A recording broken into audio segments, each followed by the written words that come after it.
हमने अपने पिछले वीडियो में संसाधनों की बात की थी और संसाधनों का उपयोग किस प्रकार होना चाहिए, संसाधनों का विनिधान क्या है, ये सब हम लोगों ने पढ़ा था। अब आज का जो टॉपिक है वो है हमारा अर्थव्यवस्था की केंद्रीय समस्याएं। तो किसी भी अर्थव्यवस्था की केंद्रीय समस्याएं क्या होती हैं, सबसे पहले तो मैं ये आपको इसकी परिभाषा ही सीधे सीधे समझा देती हूँ। ये 3 पॉइंट्स पर बेस्ड होती है।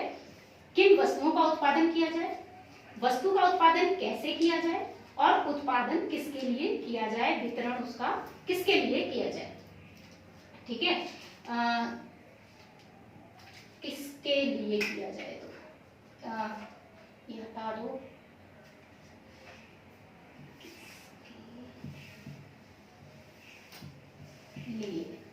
ठीक है, जो वितरण है वो किसके लिए किया जाए। ठीक है, सीमित संसाधनों का विनिधान, हम जो अब ये तो मैंने आपको बताया था कि जो संसाधन होते हैं वो सीमित होते हैं, तो वो बहुत दुर्लभ होते हैं, वो आसानी से नहीं मिलते और सबके पास वो उपलब्ध भी नहीं होते। तो ये जो संसाधन है ये सीमित है, इन संसाधनों का उपयोग करना है, जितना अधिकतम उपयोग इनका संभव है वो उपयोग करके, और जब हम अंतिम वस्तु बना लेते हैं, उसका उत्पादन कर देते हैं, या सेवा कोई है तो सेवा का उत्पादन कर देते हैं। देखिए यहाँ पे वस्तु और सेवा दो चीजें मैं हमेशा बोल रही हूँ। तो वस्तु का मतलब है कोई भी हम वस्तु बना रहे हैं, जैसे किसी प्रकार की कोई मशीन बना रहे हैं, या हम कोई खाद्य सामग्री बना रहे हैं, या फिर कुछ भी इस तरह का, जैसे कोई फल विकसित कर रहा है कृषि करके फल, तो वो भी एक वस्तु हो गई है ना।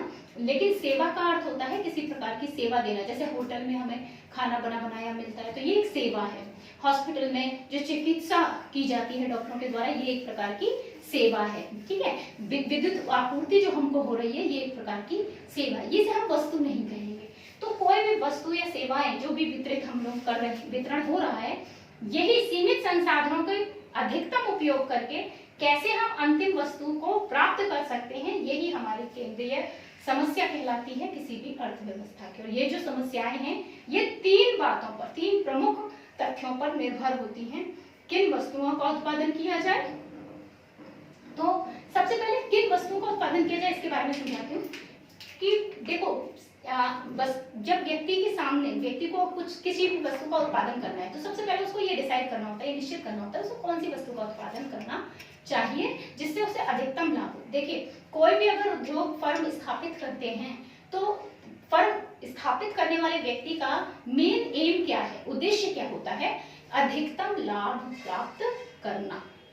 ठीक है, क्योंकि वो एक रोजगार है उसका, है ना, तो उसके जरिए वो क्या प्राप्त करना चाहता है, एक अधिकतम लाभ प्राप्त करना चाहता है। तो वो पहले ये डिसाइड करता है, निश्चित करता है कि कौन सी ऐसी वस्तु है जिसकी आवश्यकता लोगों को सबसे ज्यादा है, जो उसकी सबसे, अगर वो उसका उत्पादन करेगा तो सबसे ज्यादा उसका विनिमय होने पर उपभोग सबसे ज्यादा होगा, जिसकी वजह से वो पुनः उसका उत्पादन करेगा और उसको लाभ बराबर होता रहेगा। तो किन वस्तुओं का उत्पादन किया जाए, बेटा उत्पादन जो है वो 2 तरह से हो सकता है, 2 तरह की वस्तुओं का उत्पादन हो सकता है। 2 तरह की मतलब, एक हो सकता है जो हमारी मूलभूत आवश्यकता, अब मैं मूलभूत आवश्यकता पे भी अगर बात करती हूँ, तो हमारी मूलभूत आवश्यकताएं होती हैं रोटी, कपड़ा, ठीक है, और मकान। तो रोटी कपड़े की बात करते हैं अगर हम, तो व्यक्ति की मूलभूत आवश्यकता है रोटी और कपड़ा। मान लीजिए एक व्यक्ति है वो ब्रेड बनाने का बिजनेस करना चाहता है, वस्तु ब्रेड, ठीक है। अब दूसरी वस्तु हो सकती है कपड़ा, तो अब वो डिसाइड करना है उसको कि कपड़ा बनाए या ब्रेड बनाए, ठीक है। या तीसरी चीज एक और हो सकती है कि अब वो मान लीजिए बंदूक की गोली बनाने के लिए बिजनेस करना चाहता है। देखिए बंदूक, ऐसा नहीं, बंदूक भी बहुत जरूरी है, हमारी रक्षा के लिए होती है वो, ठीक है, जरूरी ब्रेड भी होती है, जरूरी कपड़ा भी होता है, पर सबकी जरूरतें अलग अलग हैं। तो वो व्यक्ति डिसाइड करेगा उसके पास कैसे संसाधन है, उसके पास कितने रुपए हैं, ठीक है, उसके पास मशीनें कैसी हैं, उसके पास तकनीकी कैसी है, जिसके आधार पर वो उस वस्तु का निश्चय करे कि कौन सी वस्तु उसका उत्पादन करने पे उसको लाभ अधिक होगा, आसानी से उसका वो विनिमय कर पाएगा। तो वो पहले हमारी समझ सकते हैं। दूसरे होता है वस्तु का, चलिए उत्पादन तो डिसाइड हो गया, हमने ये डिसाइड कर लिया वस्तु कौन सी उत्पादन करना है, किस वस्तु का उत्पादन करना है।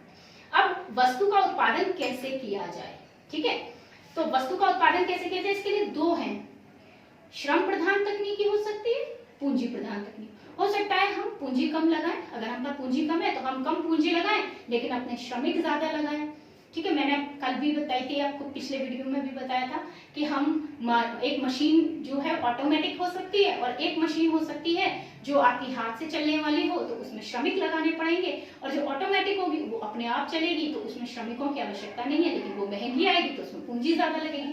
तो कौन सी तकनीकी का उपयोग किया जाए ये भी निर्भर करेगा यदि व्यक्ति के पास अधिक पूंजी है। ठीक है, और फिर श्रम प्रधान और पूंजी प्रधान में दोनों में एक अंतर होता है कि या तो आपकी जो श्रम प्रधान तकनीकी है उसमें कुशलता, देखिए जब हाथ से बनती है कोई चीज तो उसमें इतनी क्लैरिटी, इतनी अच्छाई शायद ना हो जितनी कि एक मशीन के बने में होती है जनरली।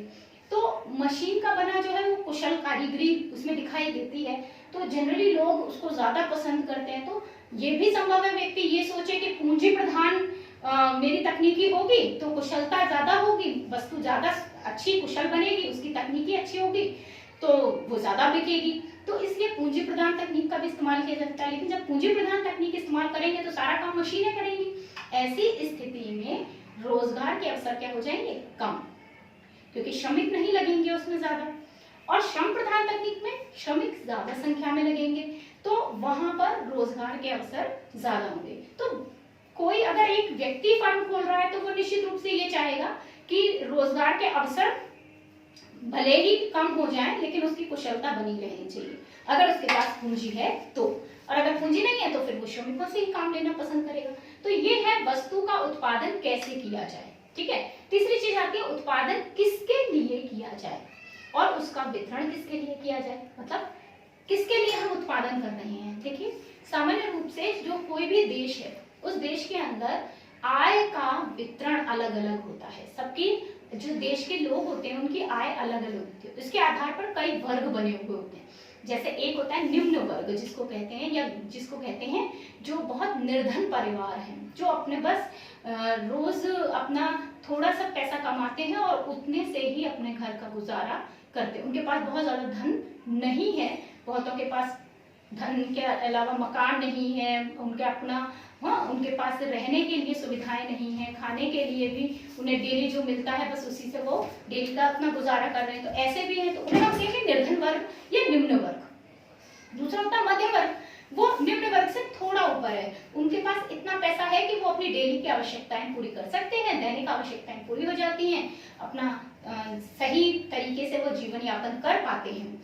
ठीक है, और तीसरे होते हैं धनी वर्ग, जिनके पास अथाह पैसा है और बहुत ज्यादा मात्रा में पैसा होने के कारण वो अपने पैसे का बहुत ज्यादा उपयोग कर सकते हैं और भिन्न भिन्न प्रकार की वस्तुएं वो खरीदने की क्षमता रखते हैं।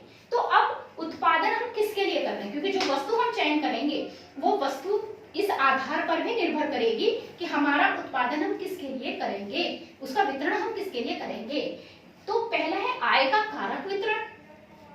ठीक है, एक वितरण तो हमें उस जो हमारा है आय का कारक वितरण ये है एक, और एक है आय का अंतर कारक वितरण। तो आय का कारक वितरण का अर्थ ये है कि पहला तो हम अपनी आय का एक हिस्सा अपने श्रमिकों को, अपने भूमिपति को, पूंजीपति को ब्याज के रूप में, पूंजीपति को, भूमिपति को लगान के रूप में, श्रमिकों को उनकी मजदूरी के रूप में, ठीक है, प्रबंधक को उनके वेतन के रूप में, इस तरीके से हम अपनी आय का एक हिस्सा तो उन सब में वितरित करेंगे। ठीक है, तो उत्पादन हमारा इतना होना चाहिए कि हमें उससे इतनी आय हो जाए कि इन लोगों को भी हम उनका हिस्सा दे सकें, भूमिपति को उसका लगान दे सकें, ठीक है, पूंजीपति को उसकी ब्याज दे सकें, ठीक है, और जो श्रमिक हैं उनकी मजदूरी उनको मिल सके। तो अगर हम इतना भी नहीं उत्पादन, हमारे उत्पादन से आय हो पाई तो ये तो हानि हो जाएगी उल्टा। दूसरी चीज हमें ये ध्यान देनी है कि वितरण हम आय के अंतर के कारक पर कैसे करेंगे, यानी हम जो वस्तु बना रहे हैं वो किसके लिए बना रहे हैं, धनी वर्ग के लिए बना रहे हैं या निर्धन वर्ग के लिए बना रहे हैं।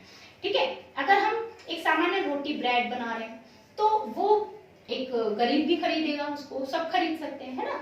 और हम एक वस्तु बना रहे हैं तो हम वो, जैसे आप देखिए, मैं सिर्फ अगर बात करूं एक वॉशिंग मशीन की, तो वॉशिंग मशीन एक सस्ती भी आती है, एक महंगी भी आती है। ठीक है, जो धनी वर्ग है उनके लिए वो महंगी वाली है, ठीक, वो महंगी खरीदेंगे। जो जिनको डेली ज्यादा जरूरतें नहीं है और जिनके पास लिमिटेड पैसा है, आय के साधन लिमिटेड है, वो लोग सस्ती वाली खरीदेंगे, या जिनके वो जरूरत ही, मतलब जिनके और भी कम है वो खरीदेंगे ही नहीं इसको।